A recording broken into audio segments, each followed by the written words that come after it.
Kamaron'ny malagasy moa dia mbola mampiasa ny arina fandrehitra indrindra ampiasaina amin'ny nahandro ao tokantrano ao fa mikaikaika ihany koa ny mponina amin'izao fotoana izao noho ny fiakaran'ny vidin'ny solika nanomboka hatramin'ny fiandohany ity taona ity ny enina tanoany izay no nisian'ny fiovaovan'ny vidin'ny solika ho an'ny teto Madagasikara nitondra ny fahitany ny mahakasika izay moa ny ofisy malgache des hydrocarbures na ny OMH no ahafantarany be sy ny maro azy.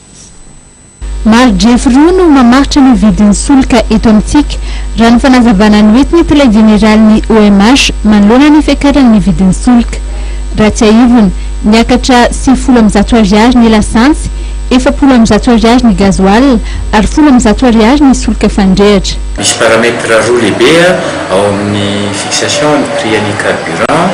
Ny voalohany aloha dia ilay ataontsika hoe prix internationaux ny vidin'ny pétrole brut moa solika tsy voadio no raisinay satria tsotsotra manazava azy amin'iny. Dia ny faharoa ny cours de change ny dollar rapitaina amin'ny ariary ny sandambola ariary zany. Ny zavatra nisy zany nanomboka tamin'iny mois d'avril iny dia ny prix de référence amin'ny pétrole brut izay raisitsika amaritana vidin'ny solika dia niakatra. Raha ka tsotsotra hoe référence tsotsotra dia tamin'ny mois d'avril tamin'ny mois de mars zao tsika dia tany amin'ny $30 tanoany ny baril ny pétrole brut zay ny vidiny teny amin'ny tsy an'iraisam-pirenena. Teo zany tsika hoe teo ny farany ambany tamin'ity taona ity mampatsiahy fa janvier nidina vidin'ny solika, février nidina vidin'ny solika, mois de mars izy mbola nidina ihany. Nanomboka teo tsika niakatra. Et le mandat du prix en pétrole brut, les références à raisina amin'ny famaritana vidin'ny solika dia $30 izy tamin'ny mois de mars, niakatrakatra kely nanodididina 35 teo izy tamin'ny mois d'avril, dia amin'ny prix de juin raisina teo zao efa manodididina ny $45 anoany izy.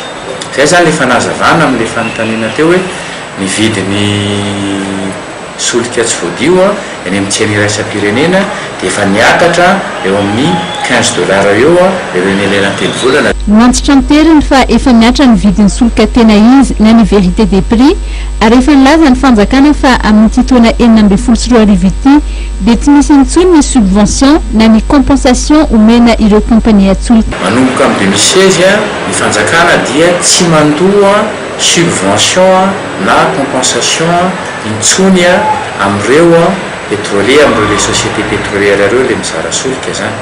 Nitakalin'izay dia efa mampiatra tsika le atao hoe vérité des prix. Misy rafitra amin'io fikajianan'le vidin'ny solika ampiarana isam-bolana zay le hoe structure des prix. Anjaranay ataon'ny OMH no mampiatra an'ilay structure io dia laza amin'ireo pétrolier ireo hoe zao ny vidin'ny solika natao. Isam-bolana dia tsy maintsy misy ny fanitsiana ny vidin'ny solika. Raha tokony tamin'ny voalohan'ny volana no misy izany fanovana izany dia ny fahafitony volana vao misy ny fampiakarana na tamin'ity volana jona ity na tamin'ny volana may lasa teo noho ny fifampiresahana izay mbola tsy maintsy natao.